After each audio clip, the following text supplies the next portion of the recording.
Greetings manzi, naitwa Coach Mzalendo na leo nimeona niongee na wageto. Leo nataka niongee na vijana wageto na wasichana wageto. Unajua nimekaa hivi nikaona vitu haziendi right, vitu haziendi poa. Vijana mnaenda mnanunua chain za silver za 100,000. Mshinde kutembea ama unaenda unaomba chain, ushinde kufloss nayo, inaitwa kurembesa mtaani. Ushinde kurembesa nayo. Hiyo pesa ya kununua chain ya 100k na unaishi nyumba ya mabati si poa. Mimi naweza kuadvise kama youth coach, enda hiyo pesa chukua, enda ufungue kibanda ya mboga, enda ufungue mayai pale, tray mbili za mayai. Hizi mayai, kuuza mayai sausage.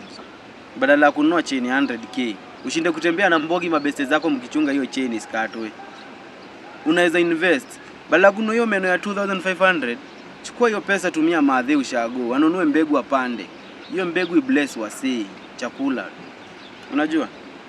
Because kuna hao wase wanatoka uchi wakiwa wa shamba. Mtu anakuja Nairobi anajifanya fala. Hiyo kuwa fala ndio naongelelea. Unatoka uchi unakuja Nairobi kuwa fala. Una prosper kuliko sisi vijana wa Nairobi. Hao watu si huita wa kukam. Hao wanakam na wanaendelea kimaisha. Unapata msee ako na 25 years anaishi maisha poa, 2 bedroom, ameoa. Sisi tunagonga ma 40 years na hatujaoa. Kwa nini tunajifanya wajuaji? Tunataka kujiongoza. Kununua tumeno unashinda hivi, hata huwezi funga mdomo. Inzi hata itaingia kwa mdomo. Hizo ni vitu yani silver zinavaliwa na wale watu wako na pesa. Majuu kina Badman, kina Jay-Z wananunuaga diamond na titanium kama assets. Unasikia msee anasema ile ni asset yangu. Lakini huku tunaenda tunaomba chain za silver turembese tupate mademu.